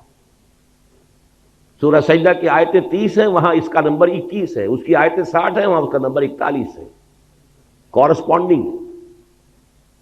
وَلَنُذِيقَنَّهُم مِّنَ الْعَذَابِ الْأَدْنَىٰ دُونَ الْعَذَابِ الْأَكْبَرِ لَعَلَّهُمْ يَرْجِعُونَ۔ ہم انہیں بڑے عذاب سے پہلے چھوٹے عذاب کا مزہ چکھائیں گے، شاید کہ لوٹ آئیں۔ یہ چھوٹا عذاب تھا کس کے مقابلے میں؟ بڑے عذاب کے مقابلے میں جو آنے والا ہے۔ ویسے تو یہ بھی عظیم ترین عذاب تھا، 800 برس جن پر حکومت کی تھی، اس کے قیدی بن کر رہے ہیں جنرل صاحب،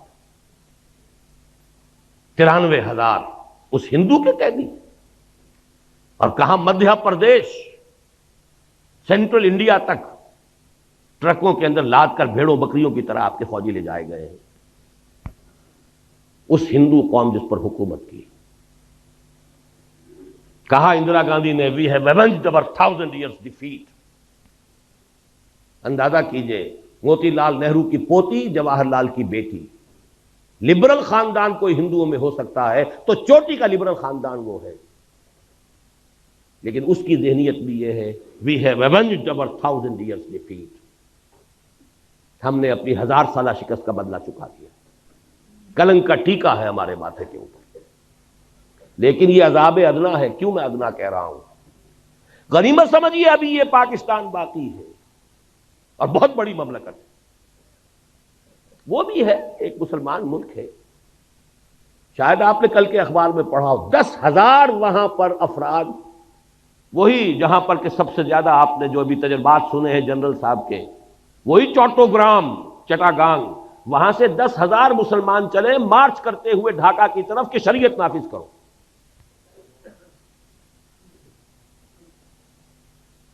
اسلام کے معاملے کا معاملہ، وہ تسلیمہ نسرین کے ساتھ جو کچھ انہوں نے کیا ہے، کیا ان کے اندر مذہبی غیرت نہیں ہے؟ بھاگنا پڑا کہ نہیں اس کو؟ جان بچا کر کیسے گئی؟ بہرحال چھوڑیے، غنیمت ہے کہ وہ بھی ابھی ایک ملک ہے، مسلمان ملک ہے۔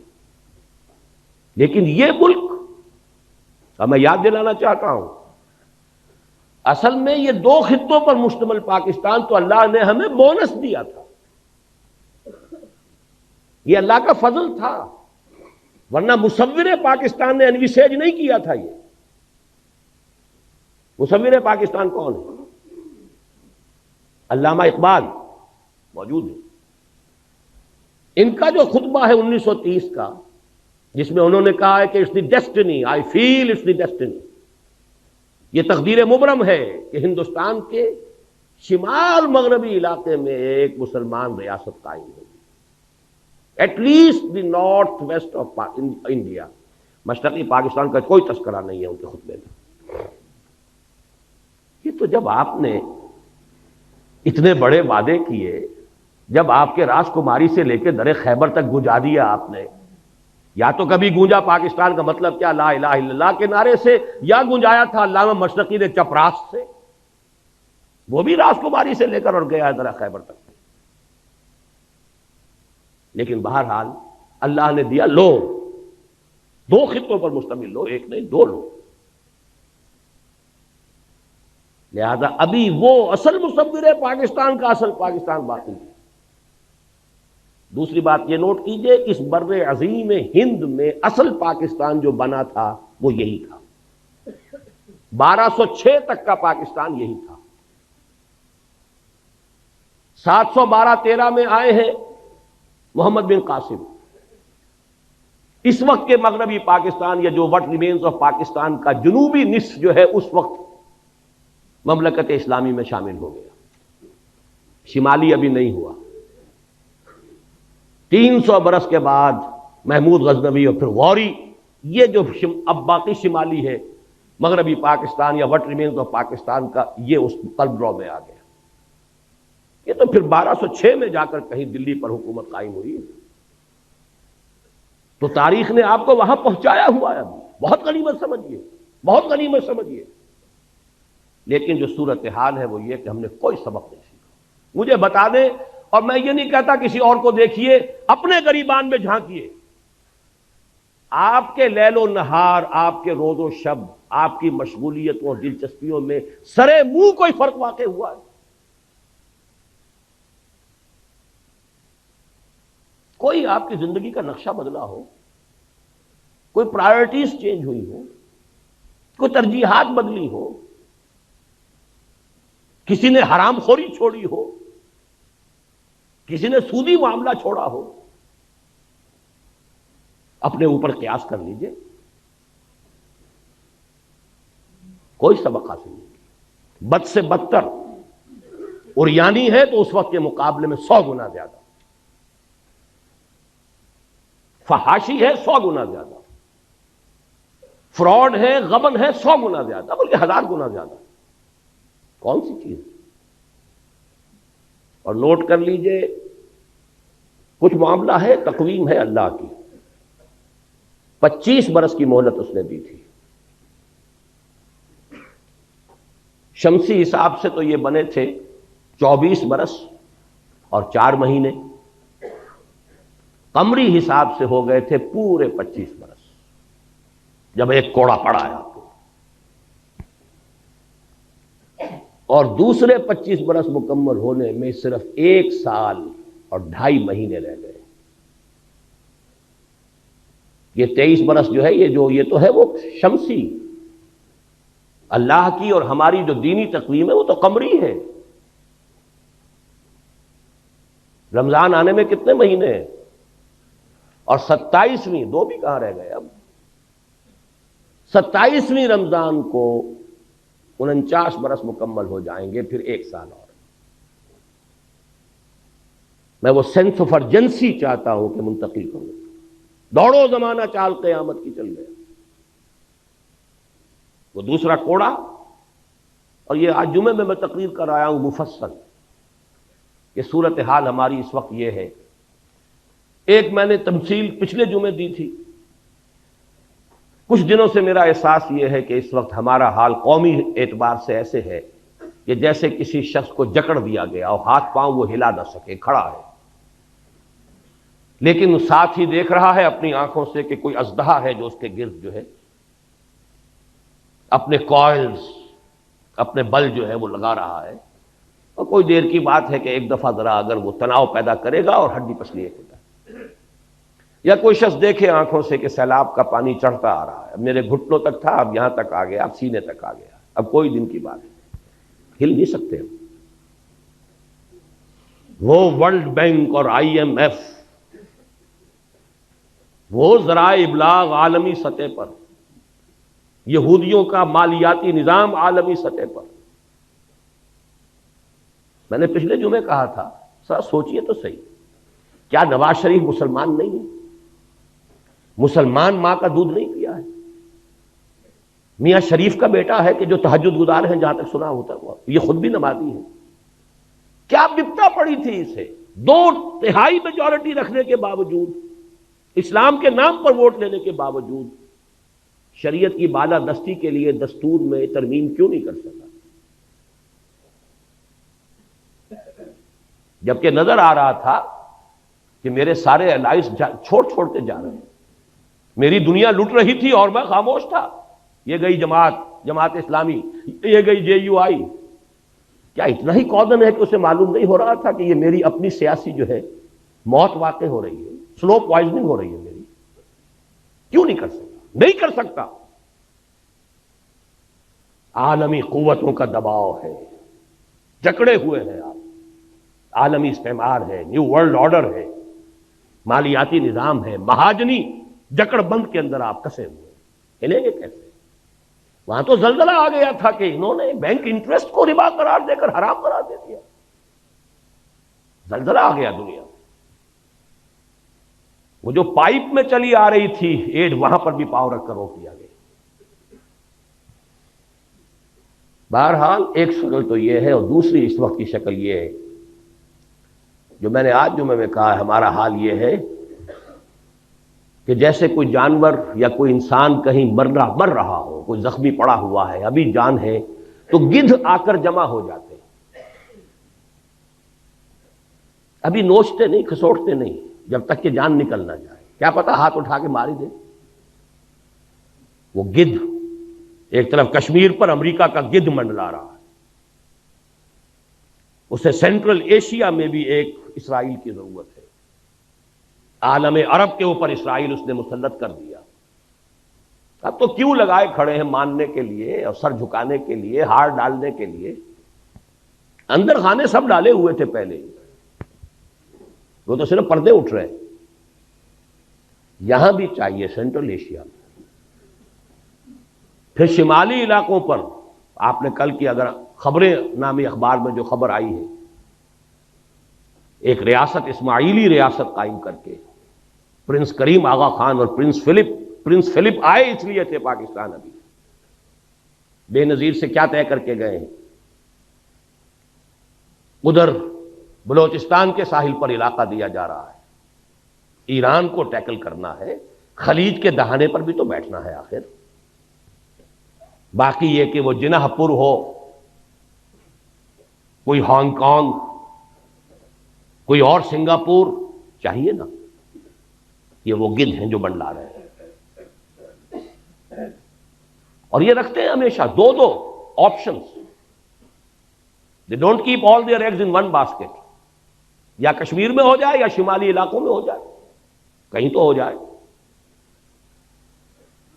یا جناح پور بن جائے یا سندھو دیش بن جائے، کچھ تو ہو جائے، یا بلوچستان کے ساحل پر ہمیں جگہ مل جائے۔ یہ حالات ہیں اصل میں۔ بہرحال آگ ہے اولاد ابراہیم ہے نمرود ہے، کیا کسی کو پھر کسی کا انتہا مقصود ہے۔ الہی خیر میرے آشیاں کی، زمین پر ہے نگاہیں آسمان کی۔ ہمارے لیے تو آسمان یہ امریکہ بہادر، نیو ورلڈ آرڈر۔ علاج کیا ہے؟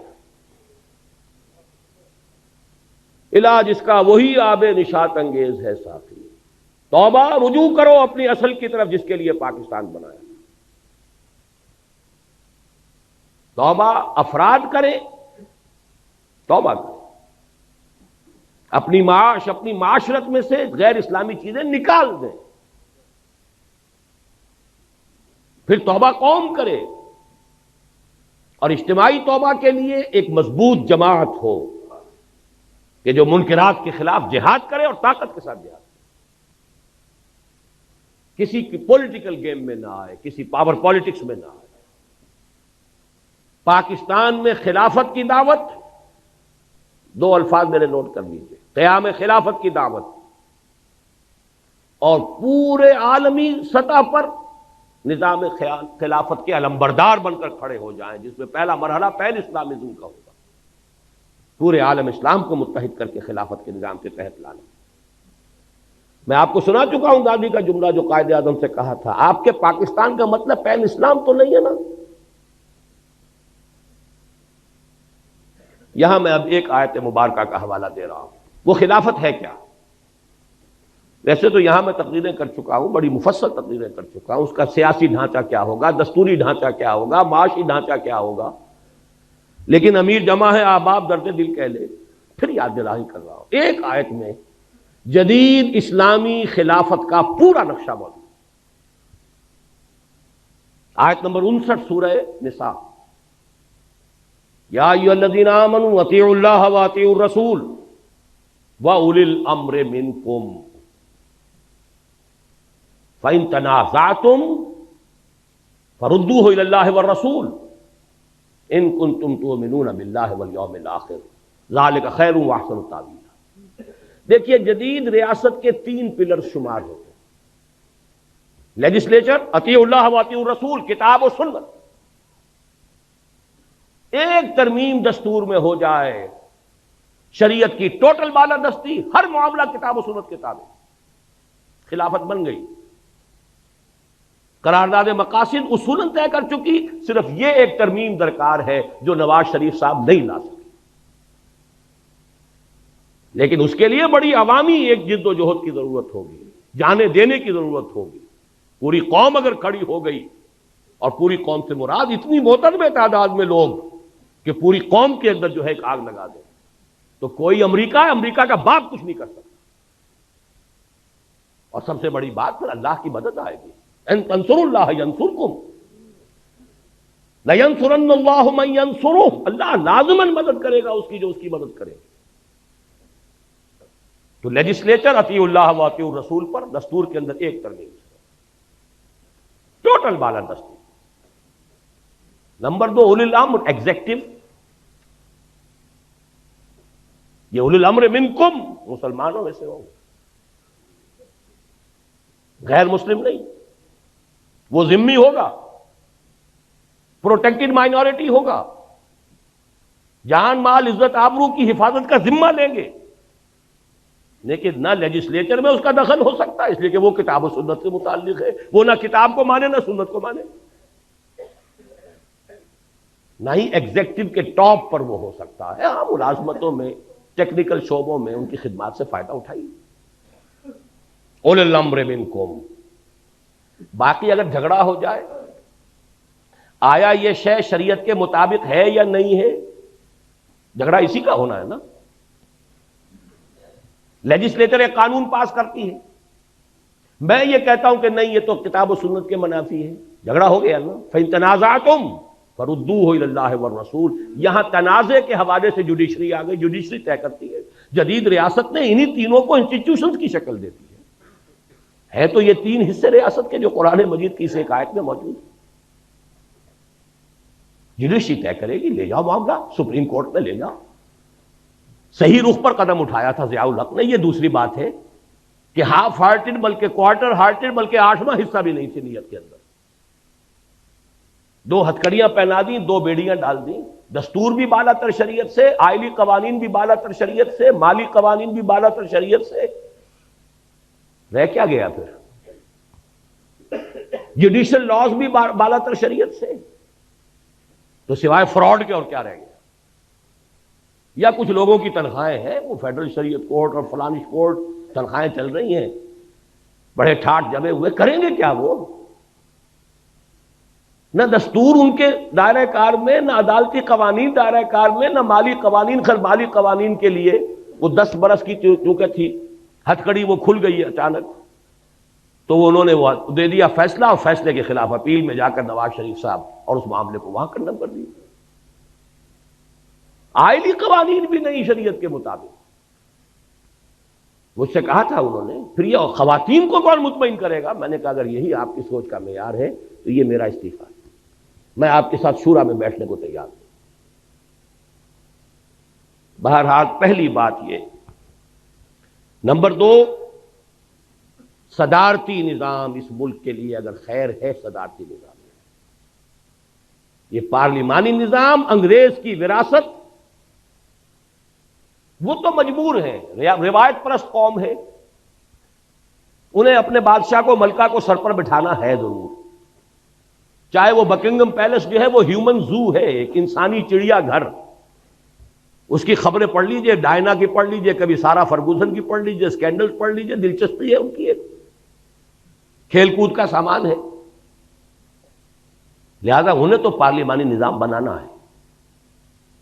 ہمارے ہاں خامخواہ کی سنویت، ہیڈ آف دی اسٹیٹ اور ہے، ہیڈ آف دی گورنمنٹ اور ہے. اب وہ ہیڈ آف دی اسٹیٹ یا تو بنے گا چودھری فضل الہی، اور یا بنے گا غلام اسحاق خان، بلکہ اس سے بھی آگے بڑھ کر ضیاء الحق صاحب. مجھے بتا دیجئے تیسری شکل ہے کون سی؟ یہ لعنت ہے، یہ برٹش لیگیسی ہے، اس کا جنازہ جتنی جلدی نکالا جا سکے. لیکن یہ سب کچھ اس کے بعد ہے، شریعت کی ٹوٹل بالادستی پہلے طے ہو. ورنہ ورنہ کوئی بات نہیں. پھر یہ لعنت چاہے پارلیمانی ہو چاہے صدارتی ہو، سب لعنت، سب شرک، سب کفر. جس ملک کے نظام میں شریعت کی بالادستی اور اللہ کی حاکمیت کا نفاذ نہیں ہے وہ شرک ہے، کفر ہے. رہنے والے مسلمان ہوا کریں، نظام کافرانہ ہے. ایک اور چیز روح عصر کا ایک تقاضا ہے، true federal system. True federal system. اب جیسا کہ وہ علامہ اقبال نے اپنی ابلیس کی مجلس شورا نامی نظم میں ایک بڑا پیارا شعر کہلوایا ابلیس کی زبان سے، ہم نے خود شاہی کو پہنایا ہے جمہوری لباس، جب ذرا آدم ہوا ہے خود شناس و خود نگر. اس انسان کے اندر اب ذرا اپنے حقوق، اپنا وہ پاس پیدا ہو گیا ہے، خیال ہو گیا ہے، تو ہم نے کہا چلو ٹھیک ہے، وہ جو انسانی حاکمیت کی ٹنوں کی نجاست ایک شخص کے سر پر رکھی ہوتی تھی کسی فرعون اور نمرود کے، وہ تولا تولا سب میں بانٹ دو، نجاست تو نجاست ہی رہے گی. ایسے ہی ایک بات ہے کہ حکمت کا تقاضا ہے، ہر ایک کو اپنی زبان پسند ہے، کوئی زبان مقدس نہیں سوائے عربی زبان. پنجابی کو پنجابی پسند ہو، سندھی کو سندھی پسند ہو، نہ سندھی زبان کفر ہے نہ پنجابی زبان کفر ہے. لسانی، نسلی جو بھی اکائیاں ہوں ان کو مناسب مقام دینا چاہیے. بھارت سے سبق سیکھیے، اس نے لسانی صوبے بنا دیے تو کیا اس کے اندر کمی آ گئی؟ کیا کوئی کمزوری پیدا ہو گئی بھارت میں؟ ہر صوبے کی اپنی زبان ہے، اپنے زبان میں سارا پروونشل معاملہ چل رہا ہے. سینٹر کے ساتھ معاملہ ہوگا یا بین الصوبائی ہوگا وہ انگریزی میں ہوگا. تامل ناڈو تامل زبان، آندھرا پردیش تیلگو زبان، کیرالہ میں ملیالم زبان، بے شمار زبانیں ہیں، کوئی معمولی. تو کون سی قیامت آ گئی؟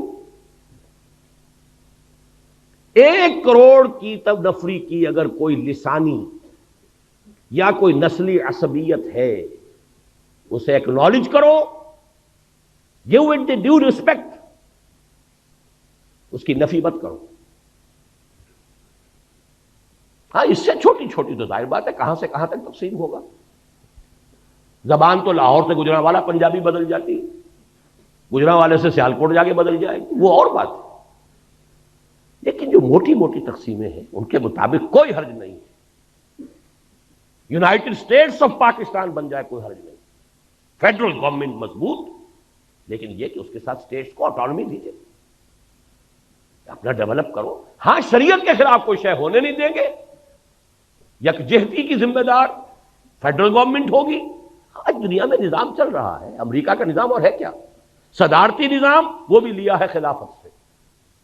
ہر کو جا بینی جہان رنگ و بو، آنکھ از خاکش بروید آرزو، یاز نور مصطفیٰ اورا بہاش، یا ہنوز اندر تلاش مصطفیٰ. شیطان کو جمہوریت اس لیے دینی پڑی ہے کہ خلافت راشدہ میں عوام کو ایک حق دیا گیا ہے،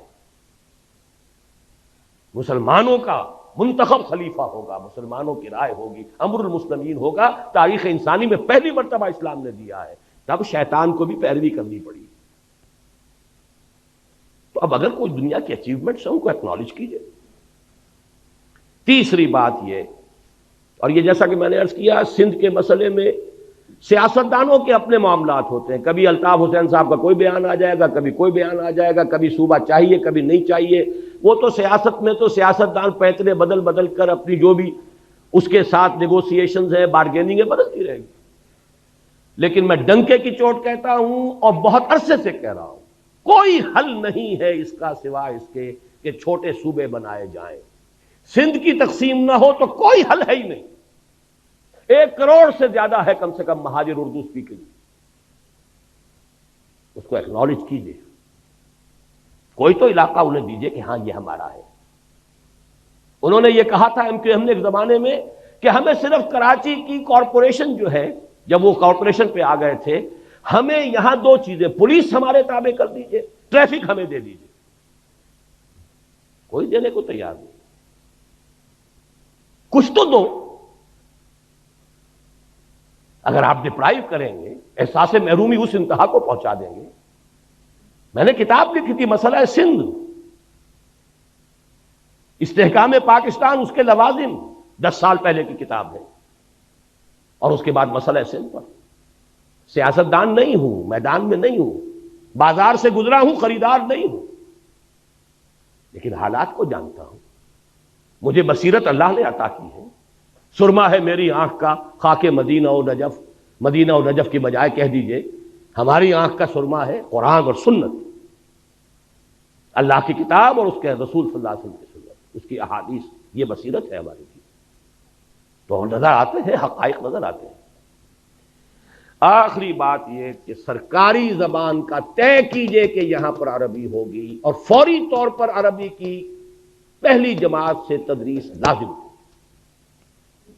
20 برس کے اندر اندر کایا پلٹ جائے گی اس ملک کی، اور یہ پورے عالم عرب کے ساتھ کنٹینیوس اس کا معاملہ، پین اسلامزم کی طرف قدم اگر بڑھے گا تو اس کے حوالے سے بڑھے گا، اور اس کے بعد آپ کا مسئلہ حل ہوتا ہے۔ اور سب سے بڑی بات جو ہم نے آیات آج پڑھی تھی،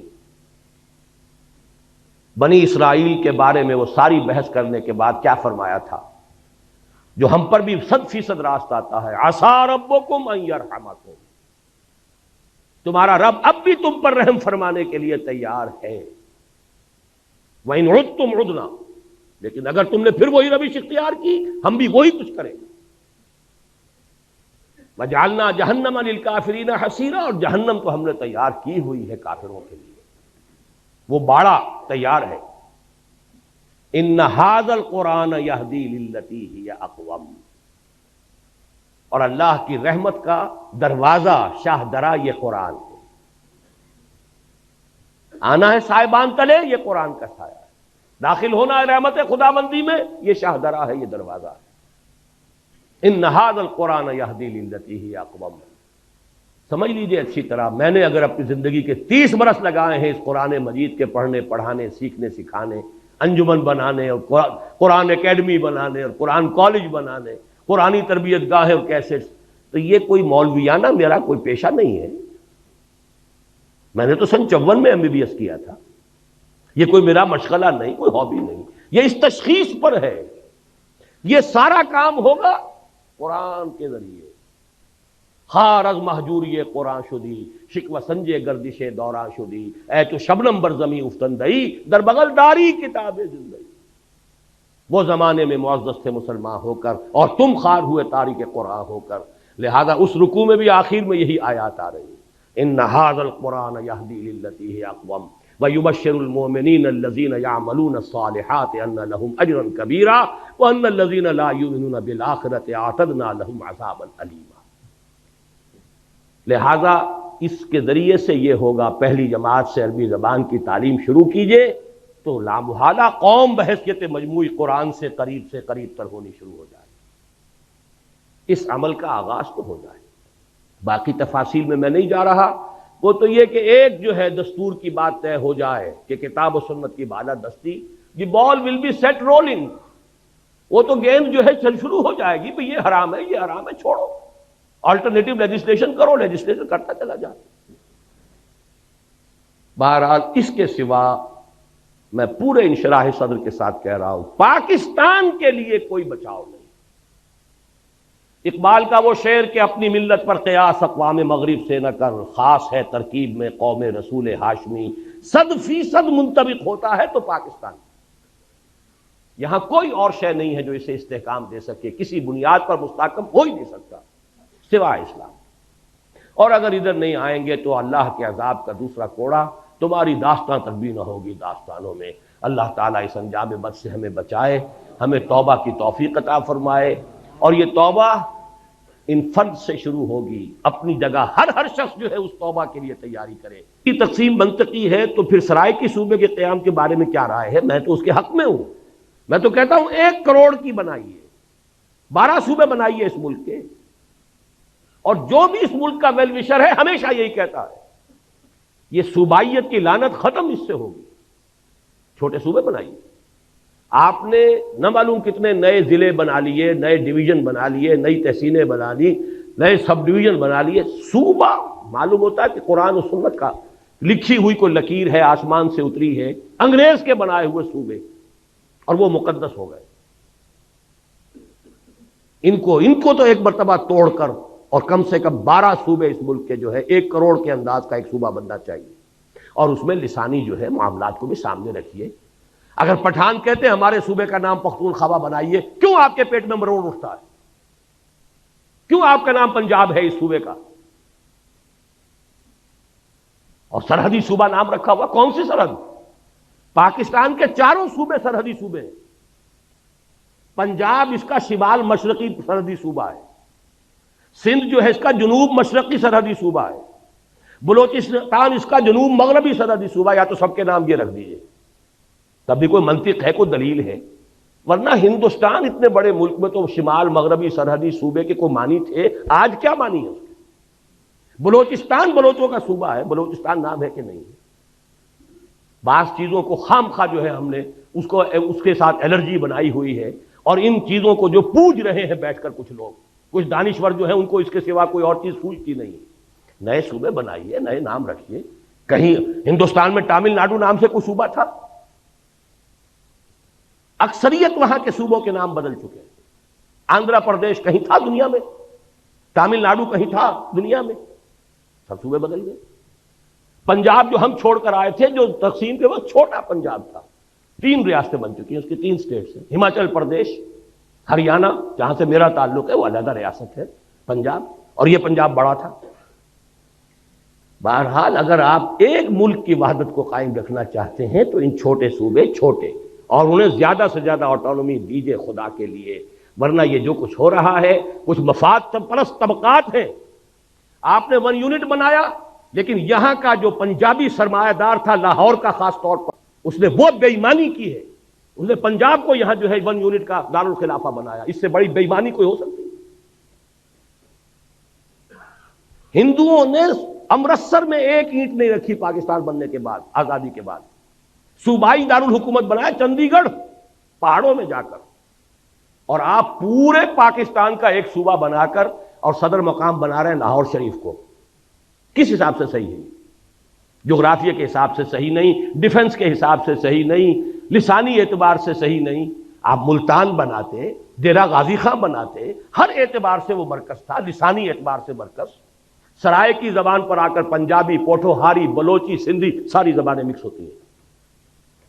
اگر تو کوئی قومی سوچ ہو، پھر ڈیفنس کے اعتبار سے انڈیفینسیبل ہے یہ شہر، آپ کے ڈیفنس، سائنس آف ڈیفنس کے اعتبار سے انڈیفینسیبل ہے، اس کا کوئی بچاؤ ممکن نہیں۔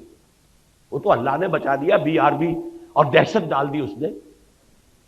سألقی فی قلوب الذین کفروا الرعب، میں ان کافروں کے دلوں میں رعب ڈال دوں گا۔ ورنہ 65 میں BBC پر اگر فلم دکھا دی گئی تھی فال آف لاہور کی، تو کتنا یقینی سمجھتے تھے وہ، اس لیے کہ کوئی ڈیفنس کا کہاں سے ہو سکتا تھا۔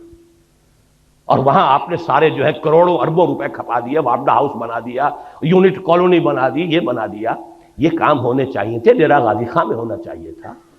آپ کا کوئٹے کے ساتھ کوئی لنک رہتا ہے، آلٹرنیٹ ریلوے لنک موجود ہے، پشاور کے ساتھ آلٹرنیٹ ریلوے لنک موجود ہے، ورنہ یہاں تو جہاں سے کاٹ دیں آپ کی لائف لائن، آپ کا تعلق کوئی نہیں رہتا۔ تو ان چیزوں کے اوپر ذرا حقیقت پسندی کے ساتھ غور کیجئے۔ اب دعا مانگیں۔ الحمدللہ الذی ہدانا لہذا وما کنا لنہتدی لولا ان ہدانا اللہ، الحمدللہ الذی انزل علی عبدہ الکتاب ولم یجعل لہ عوجا، تبارک الذی نزل الفرقان علی عبدہ لیکون للعالمین نذیرا۔ اللہم صل علی عبدک ونبیک ورسولک وخلیلک محمد وبارک وسلم، وصلی وسلم وبارک علی جمیع الانبیاء والمرسلین وعلی ملائکتک المقربین وعلی عبادک الصالحین وعلینا معہم یا ارحم الراحمین۔ اللہم ربنا نور قلوبنا بالایمان واشرح صدورنا للاسلام۔ اللہم انصر من نصر دین محمد صلی اللہ علیہ وسلم، من کانوا وحیث کانوا واجعلنا منہم، اللہم ربنا اجعلنا منہم۔ اے اللہ اپنے ہر اس بندے کی مدد فرما جو تیرے نبی کے دین کی خدمت کر رہا ہو، خواہ وہ کوئی بھی ہو، کہیں بھی ہو، اور اے اللہ ہمیں بھی توفیق دے کہ ہم ان کے ساتھ شامل ہوں، ان کے دست و بازو بنے۔ اللہم اخذل من اعرض عن دین محمد صلی اللہ علیہ وسلم من کانوا وحیث کانوا ولا تجعلنا معهم۔ اے اللہ ہر اس شخص کو ذلیل اور خوار اور رسوا کر دے جو تیرے نبی کے دین سے روگردانی کر رہا ہو، خواہ وہ کوئی بھی ہو، کہیں بھی ہو، اور اے اللہ ہمیں بچا اس سے کہ ہم ان کے دھوکے میں آ کر ان کے پھندے میں پھنس جائیں۔ ربنا تقبل منا انک انت السمیع العلیم، پروردگار ہماری اس دعا کو قبول فرما، یقیناً تو سب کچھ سننے والا اور جاننے والا ہے۔ وصلی اللہ تعالی علی خیر خلقہ محمد وآلہ واصحابہ اجمعین برحمتک یا ارحم الراحمین۔ دین کی بات پھیلانا صدقہ جاریہ ہے، ثواب کی نیت سے ویڈیو کو شیئر ضرور کیجیے۔ جزاک اللہ۔